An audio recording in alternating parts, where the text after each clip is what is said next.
Hello everyone, मैं doctor Swati Sharma English सूत्रा में आप सभी का स्वागत करती हूँ। कैसे हैं आप सभी? और आज मैं आप लोगों के लिए लेकर आई हूँ इंडियन राइटर्स। जैसा कि आरपीएससी वाला मैंने चला रखा है, हालांकि ये सभी के लिए फ्रूटफुल है, यूपी पीजीटी के लिए भी बहुत फ्रूटफुल है ये चीज़ें।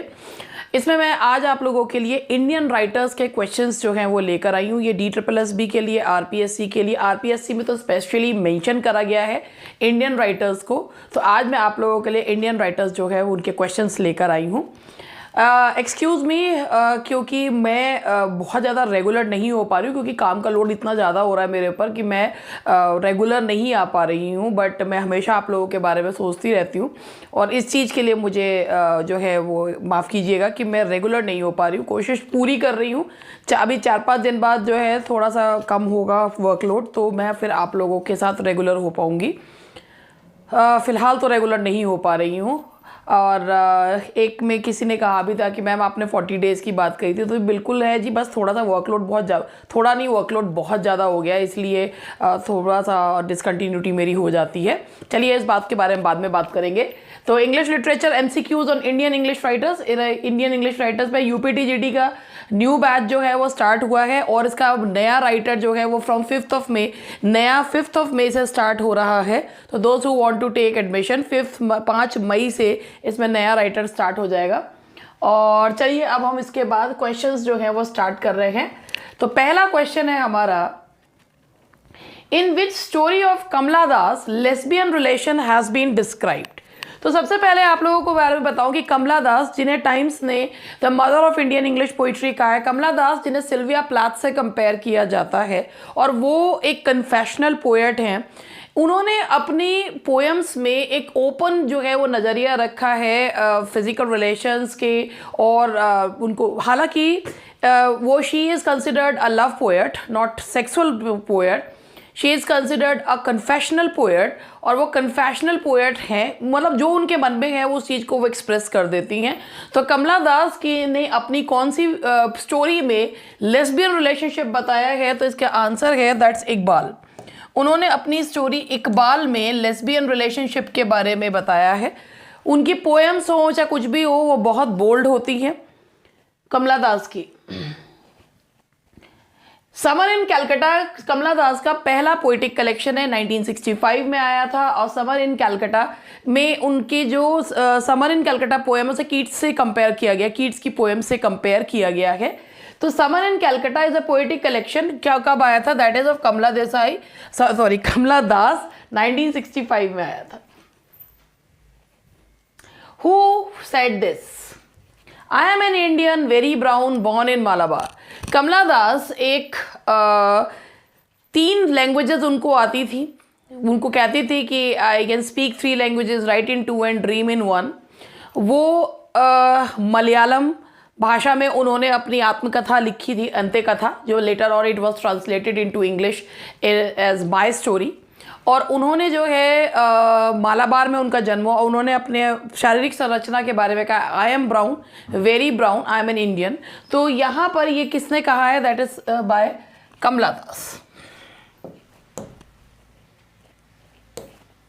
विच one of the following is a confessional poet? अभी मैंने आपको बताया कि कमला दास को सिल्विया प्लाथ से कंपेयर किया जाता है, क्योंकि वो भी एक कन्फेशनल पोएट थी और कमला दास भी एक कन्फेशनल पोएट है।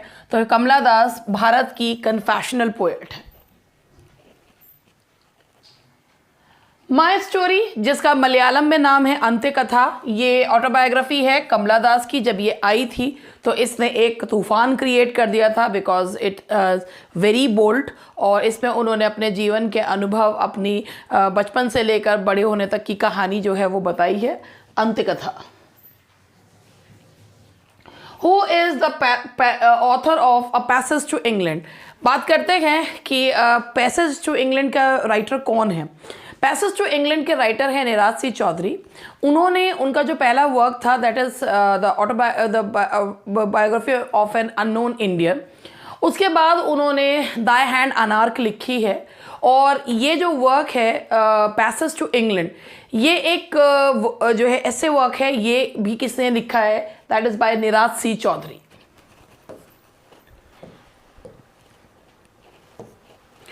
विच was the first book of N C Chaudhuri? N C Chaudhuri की पहली किताब कौन सी है?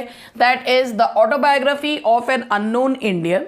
इसमें उन्होंने खुद के बारे में बताया है। इसके बारे में उन्होंने ये वीएस मोयपॉल ने कहा भी है कि उन्होंने ना एक टिपिकल इंडियन माइंडसेट के बारे में बताया है।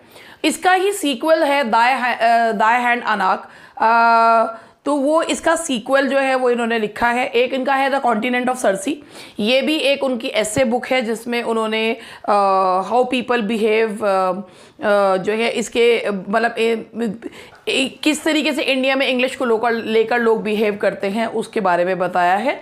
तो the autobiography of an unknown Indian ये किसकी है? एनसी चौधरी यानी कि निराज सिंह चौधरी की। Chandran is the central character of the novel. Now let's talk about कि हमारे जो इंडियन राइटर हैं Mulk Raj Anand, who was the first recipient of Sahitya Akademi award, जिन्होंने एक फिक्टिशियस टाउन है क्रिएट करा है मालगुडी, और वो फॉकनर से प्रभावित होते। और इन्होंने जो इनकी बड़ी मतलब ऐसा कहते हैं कि जैसे हम वर्जीनिया वुल्फ के लिए वर्जीनिया वुल्फ कह रही हूँ कि जैसे कि इन्होंने बहुत ही छोटी सी दुनिया जो है वो क्रिएट करी है। इनके कैरेक्टर्स मगर ऐसे हैं कि जो पूरे के पूरी इंडियन सोसाइटी को रिप्रेजेंट करते हैं। हालांकि एक छोटी सी सोसाइटी है लेकिन वो पूरे के पूरी जो है उसको सोसाइटी को के लोग पूरी की पूरी कंट्री को रिप्रेजेंट करते हैं। इनका मालगुडी ऐसा लगता है माइक्रोज्म ऑफ इंडिया है। और इनके वर्क्स जो है जिसमें इन्होंने जो ये लिखा है कि जिसमें चंद्रन एज अ हीरो किस में आया है, तो वो है that is bachelor of arts. Bachelor of arts R के नारायण का जो वर्क है, इसका जो प्रोटैगनिस्ट है उसका नाम है चंद्रन।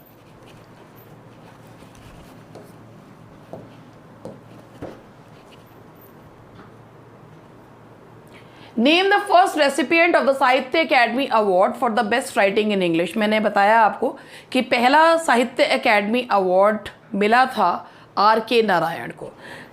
आर के नारायण, मुल्कराज आनंद एंड राजा राव, ये ट्रियो था इनमें लेकिन जो सबसे पहले जब साहित्य अकेडमी अवार्ड्स की शुरुआत की गई, जो फर्स्ट रेसिपिएंट थे दैट वाज आर के नारायण।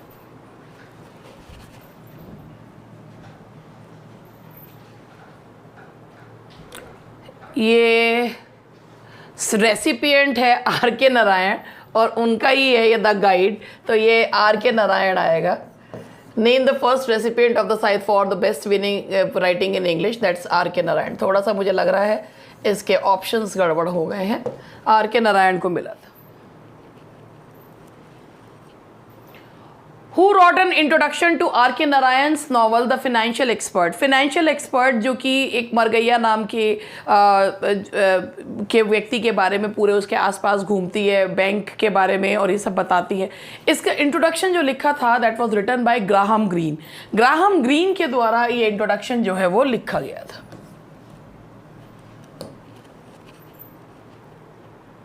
इन which of the novels of R के नारायण मालगुडी फर्स्ट अपीयर्ड? मालगुडी आर के नारायण का जो पहला नॉवल है स्वामी एंड फ्रेंड्स, उसी में सबसे पहले जो है वो उन्होंने इंट्रोड्यूस करी है। तो और मालगुडी एक फिक्टिशियस टाउन है। बहुत से लोगों को ये फिक्टिशियस विलेज लगता है, that's not village, that's a town. और ये सबसे पहले आई थी स्वामी एंड फ्रेंड्स में, जो कि 1935 में आया था। तो स्वामी एंड फ्रेंड्स में ये सबसे पहले ये फिक्टिशियस टाउन आया था। Now the next question is, who is the man-eater of Malgudi in R K Narayan's novel The Man-Eater of Malgudi? Man-eater of Malgudi, इसमें एक वासु नाम का व्यक्ति दिखाया है जो टैक्सीडर्मिस्ट है, यानी कि जानवरों की खाल में भूसा भरने का काम करता है। कैसे वो एक व्यक्ति के घर में आकर उसके ऊपर घर का ऊपर का हिस्सा ले लेता है, वहाँ पर वो सारे गलत काम करता है और वो वहाँ पर जानवरों के जो खाल में भूसा भरने काम करता है उससे सारे में बदबू फैलती है और बहुत सारे उल्टे सीधे काम करके वो सारे गांव का माहौल जो है वो ख़राब कर देता है। तो मैन ईटर ऑफ मालगुडी किसे कहा गया है? That's Vasu. Vasu is the man eater of Malgudi. Narayan created the fictitious town of Malgudi which is similar to. हालांकि ये फॉकनर के जो योगनापात्वा काउंटी है उससे प्रभावित थे, लेकिन अगर हम इसे कंपेयर करें तो जैसे हार्डी जो कि एक रीजनल नॉवलिस्ट कहलाते हैं, उन्होंने एक फिक्टिशियस टाउन बनाया है वेसेक्स, तो हम कंपेयर कर सकते हैं कि हार्डी के वेसेक्स की तरह ही है मालगुडी।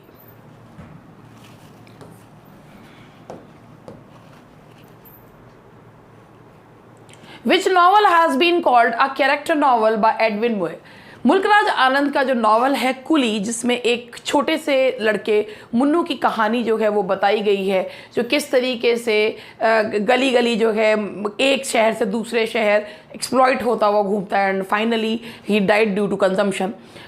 तो कुली की कहानी, कुली को एक कैरेक्टर नॉवल जो कहा है वो एडविन मोयर ने कहा है, तो कुली को कहा गया है that is a character novel.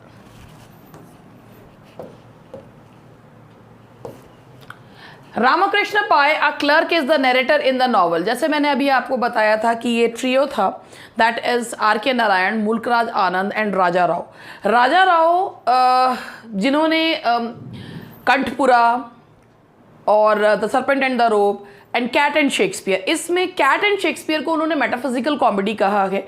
ये एक तरीके से एक पजल की तरह एक स्टोरी है, और पहले जो इसमें कैट एंड शेक्सपियर वर्ड जो यूज़ करा गया है वो इसलिए है कि यूनिवर्सल अपील की वजह से शेक्सपियर वर्ड को यूज़ किया गया है। और ये कैट जो है sort of symbolic sort of एक होली सिंबल के रूप में जो है वो कैट को दिखाया गया है। तो ये एक मेटाफिजिकल कॉमेडी जो है उन्होंने खुद ही इसको बोला है। और ये रामकृष्ण पाय क्लर्क ये किस में है? द कैट एंड शेक्सपियर में।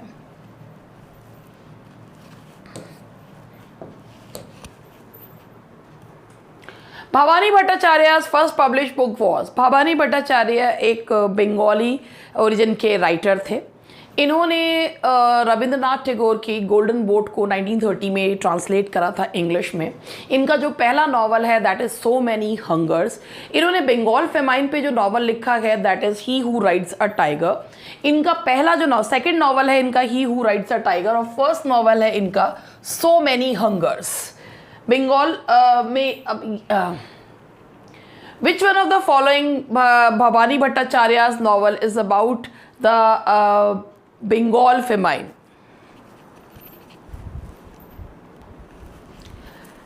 ये जो नावल है देखिए, he who rides a tiger, और देखिए बंगाल फेमाइन का description he who rides a tiger में भी दिया है, लेकिन जो पूरा बंगाल फेमाइन पर ही जो पूरा का पूरा नावल जो आधारित है, यानी कि जब सूखा पड़ा था, तो वो है so many hungers. So many hungers ये जो नावल है इसमें ये बताया गया है कि बंगाल में जब सूखा पड़ता है, लोग दाने दाने को मोहताज हो जाते हैं, तो किस तरीके से एक व्यक्ति जो कि नीची कास्ट को बिलोंग करता है, किस तरीके से वो अपने आप को एक गॉडली मैन दिखाकर लोगों की आस्था का मजाक उड़ाता है। और फिर उसके बाद वो ये कहता है कि he who rides a tiger जो है वो कभी भी उसको उससे उतर नहीं सकता, क्योंकि अगर आपने किसी खतरनाक चीज़ को करना शुरू कर दिया तो it becomes very difficult for you to step back. पीछे होना बहुत मुश्किल हो जाता है, क्योंकि अगर टाइगर से स्टेप बैक करेंगे या टाइगर से माउंट डाउन करेंगे तो टाइगर आप ही को जो है वो खा जाएगा। तो इसके में ये दिखाया गया लोगों की धर्मांधता के बारे में दिखाया है he who rides a tiger में। और बंगाल की पृष्ठभूमि पर जो आधारित है, जब बहुत ज़्यादा सूखा पड़ा था तो किस तरीके सो मैनी हंगर्स की कितना कितना जो भूख से जो है लोग मर रहे थे, तड़प रहे थे, एक एक चीज़ दाने के लिए तरस रहे थे। तो जो पूरा का पूरा जो वो बैकग्राउंड है that is so many hungers, जो इनका पहला नॉवल है। Which novel of Anita Desai is considered to be an epic on Calcutta? Epic on Calcutta, Anita Desai जिन्होंने अनीता देसाई वो कई बार जो है वो उनके कई नॉवेल्स के लिए बुकर प्राइज़ के लिए वो नॉमिनेट हुई, मगर उनको तो नहीं मिला।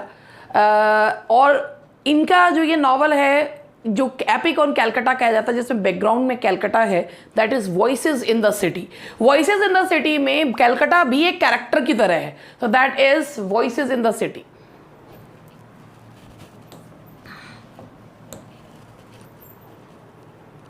Which novel is divided into 3 parts, arrival, discovery and recognition. ये भी अनीता देसाई का ही नॉवल है। किस नॉवल को कहा जाता है कि arrival, discovery and recognition?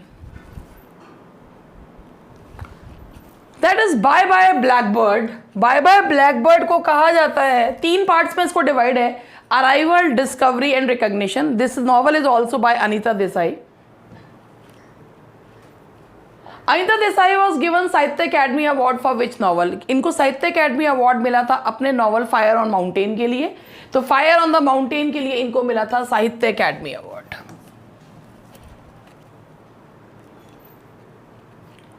Which novel of Anita Desai has been considered more individual, less generalised and conventional than her earliest fiction? इनका जो नॉवल है इन कस्टडी, जो कि एक हिंदी के टीचर के ऊपर जो है वो आधारित है, जो नूर नाम के उर्दू के पोएट की कविता संग्रह को संग्रहण करना चाहता है और किस तरीके से उसके बहुत उसकी नौकरी जाते जाते बचती है, ये बताया है। तो this novel is in custody.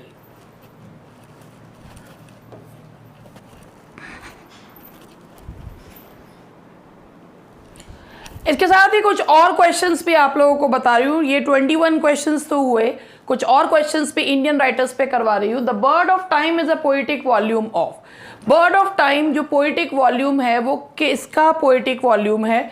मतलब कि ये पोएटिक वॉल्यूम किसका है? That the poetic volume of Sarojini Naidu, the Nightingale of India जिन्हें कहा जाता है। ये the bird of time is a poetic volume of Sarojini Naidu. देखो अपने आप ही लग गया, that Sarojini Naidu. Now the next is The Broken Wing. The Broken Wing by Sarojini Naidu appeared in.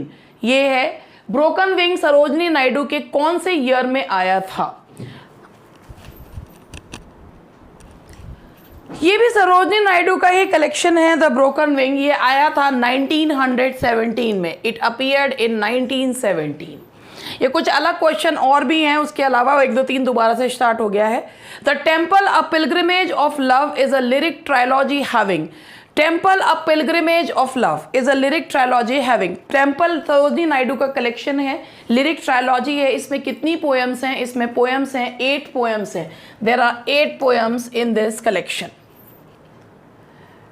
Which of the work of Mulkraj Anand indicate the influence of D.H. Lawrence and E.M. Foster? D.H. Lawrence and E.M. Foster का जो influence है वो हमें मुल्कराज आनंद के कौन से novel में देखने को मिलता है?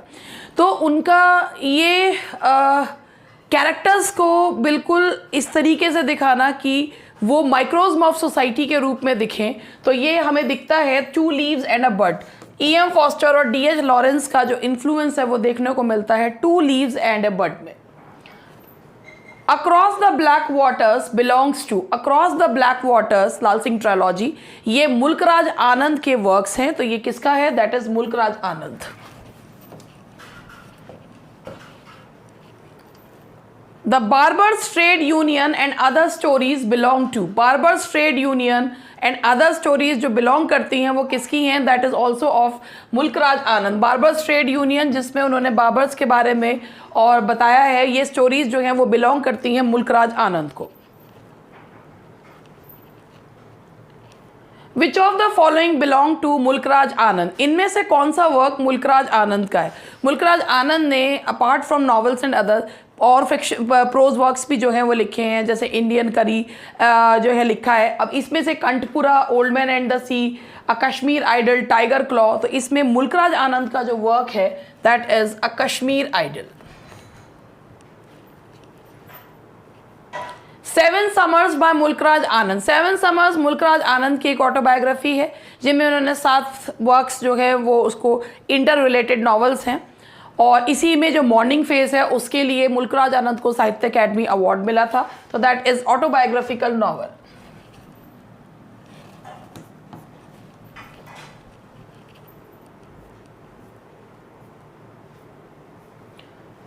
मॉर्निंग फेस अभी मैंने आपको बताया, मॉर्निंग फेस के लिए ही मुल्कराज आनंद को साहित्य अकेडमी अवार्ड मिला है। तो it belongs to Mulk Raj Anand.